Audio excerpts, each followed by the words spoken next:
প্রশ্ন যে তাবলিগ জামাতের মধ্যে দুই দল কেন এবং ইজতেমা দুইবার কেন হয়।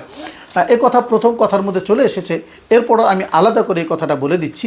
সেটা হলো তাবলিগ এটা ওলামায়ে কেরাম সহ দিনদার একটা বিশাল ফরিক সারা বিশ্বের, তারা এই তাবলিগের মেহনতটা করছিলেন।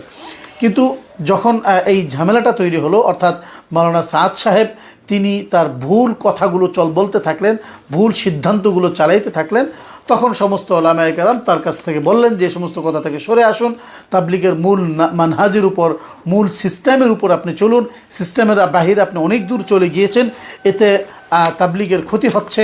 নানানভাবে তাকে বোঝানোর চেষ্টা করেছেন সারা বিশ্বের ওলামায়ে কেরাম, মুরব্বী ওলামায়ে কেরাম, দেশীয় ওলামায়ে কেরাম, আরবের ওলামায়ে কেরাম, সারা বিশ্বের ওলামায়ে কেরাম তাকে নানানভাবে বোঝানোর চেষ্টা করেছেন। কিন্তু তিনি গো ধরেছিলেন, যা বলেছেন তো বলেছেন, যা করেছেন তো করেছেন, তিনি কাউকে কোনো পরোয়া করেননি। তো এই জন্য যেহেতু তিনি কাউকে কোনো পরোয়া করেন, এমনকি তিনি একথাও বলেছেন যে আমি যা বলি, আমি যা করি তা একেবারেই সঠিক, কোনো ভুল নাই। কেউ যদি যারা আমার অনুসরণ করবে তারা সবাই জান্নাতি, আর যে আমার অনুসরণ করবে না তারা সবাই জাহান্নামী, এমনভাবে কঠিন বাক্য সে ব্যবহার করেছে। তো সমস্ত ওলামায়ে কেরাম তাকে বোঝানোর পরও তিনি যখন বুঝতেছেন না, তাই বলে মাথা ব্যথা করে যেন তো মাথা ফেলে দেওয়া যায় না, তো তিনি কথাগুলো মানেন না দেখে তাবলিগ তো ছেড়ে দেওয়া যায় না। তাবলিগ তো ইসলামের একটা ফরজ বিধান, ইয়া আইয়ুহার রাসূল বাল্লিগ মা উনজিলা ইলাইকা মির রাব্বিক, এই আয়াতের দ্বারা ফরজ হয়ে গিয়েছে উম্মতের উপরে তাবলিগ করা। যার কারণে ওলামায়ে কেরাম সিদ্ধান্ত নিলেন যে তিনি ভুল করছেন, তাহলে আমরা তাকে বাদ দিয়ে বাকি সারা বিশ্বের সমস্ত ওলামায়ে কেরামকে নিয়ে পূর্বের মতোই তাবলিগের কাজ করতে থাকি। তো পূর্বের মতো সমস্ত ওলামায়ে কেরাম মিলে যে পূর্বের মতো তাবলিগ চালিয়ে যাচ্ছিলেন, সেটাই হলো ওনারা গো ধরে আছেন বিদায় তারা একটা দল যারা বাতিলের উপরে আছেন, আর সমস্ত ওলামায়ে কেরাম মিলে আগের মতো তাবলিগ করে যাচ্ছেন, এটা হলো একটা দল, যেটাকে আমরা হক দল বা সঠিক পদ্ধতি বা সঠিক পন্থা বলছি। তো এই কারণে দুইটা দল। এখন একেবারে রাসূলুল্লাহ আদম আলাইহিস সালাম থেকে বা মানব জাতি, মানব সত্তা সৃষ্টির শুরু লগ্ন থেকেই তো আল্লাহ তাআলা পৃথিবীতে দুইটা দল বানিয়েছেন।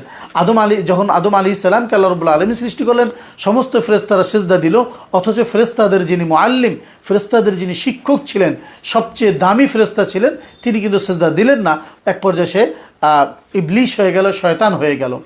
এই যে বাতিল শুরু হলো, হক আর বাতিলের লড়াই, অর্থাৎ ইবলিশ হলো বাতিল, আদম আলাইহিস সালাম হলেন হক, মুসা আলাইহিস সালাম হক, আর ফেরাউন হলো বাতিল, হাবিল বাতিল, কাবিল তিনি হক।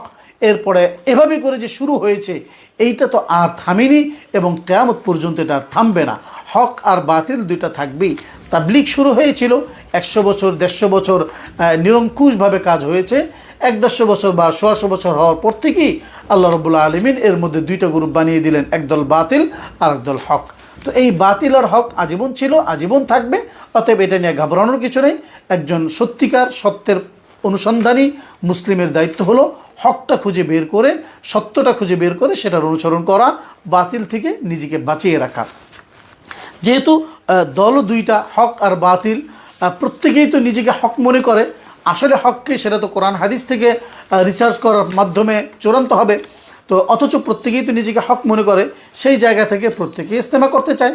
তো যারা হকপন্থী, বাস্তবে আমরা ওলামায়ে কেরাম যাদেরকে হকপন্থী মনে করছি, তারাও একবার ইস্তেমা করছেন। আবার যারা নিজেদের হক মনে করছেন অথচ আমরা তাদেরকে বাতিল মনে করছি, তারাও তাদের মতো করে ইস্তেমা করছেন।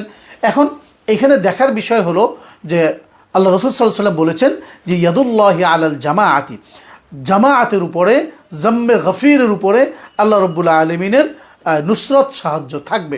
রাসূলুল্লাহ সাল্লাল্লাহু আলাইহি ওয়াসাল্লামের আরেকটা হাদিসে রয়েছে, লা ইয়াজতামিউ উলামাউ উম্মতি আলা দালালা, আমার এই উম্মতের সমস্ত ওলামায়ে কেরাম বা বৃহৎ একদল ওলামায়ে কেরাম বাতিলের উপরে কখনো একমত হবে না। তো এই যে একটা রাসূল সাল্লাল্লাহু আলাইহি ওয়াসাল্লামের ভবিষ্যৎবাণী রয়েছে, আল্লাহ রাব্বুল আলামিনের ব্যাপারে রাসূল সাল্লাল্লাহু আলাইহি ওয়াসাল্লাম বলে দিয়েছেন, এই সমস্ত থেকে আমরা দেখতে পাই যে আসলে হক কারা আর বাতিল কারা। যখন বিষয়টা সামনে আসে, হক ওলামায়ে কেরাম যখন ইজতেমা করছেন, তখন এত পরিমাণে ইজতেমাতে ভিড় হচ্ছে, ইজতেমার মাঠের মতো 3টা মাঠ পরিমাণ মানুষ পুরো টঙ্গী জুড়ে ছড়িয়ে যাচ্ছে বিগত বছরগুলোতে। বিগত 7 বছর ধরে আমরা এটাই দেখছি। যত দিন যাচ্ছে ওলামায়ে কেরামের তাবলীগের মধ্যে লোকারণ্য হচ্ছে আর বাড়ছেই শুধু। আর অপরদিকে সাদ সাহেবের অনুসরণ যারা করছেন তাদের তাবলীগে একেবারে গুটি কয়েকজন মাত্র মানুষ হয়। এমনকি কেউ যদি চায় যে হুন্ডা নিয়ে, গাড়ি নিয়ে একেবারে বয়ানের মেম্বার পর্যন্ত চলে যাবে, তাও যেতে পারছে। আর অপরদিকে হেঁটে হেঁটেও বয়ানের মেম্বার পর্যন্ত যাওয়া সম্ভব হচ্ছে না। কেন? কারণ সমস্ত মানুষ যখন চিন্তা করছে যে কারা হক কারা বাতিল, চিন্তা করে দেখতে পাচ্ছেন যে ওলামায়ে কেরাম যেটা অনুসরণ করছেন এটা হক, আর সাদ সাহেবের অনুসরণ যারা করছেন তারা ভুল পথে আছেন, তারা বাতিল পথে আছেন।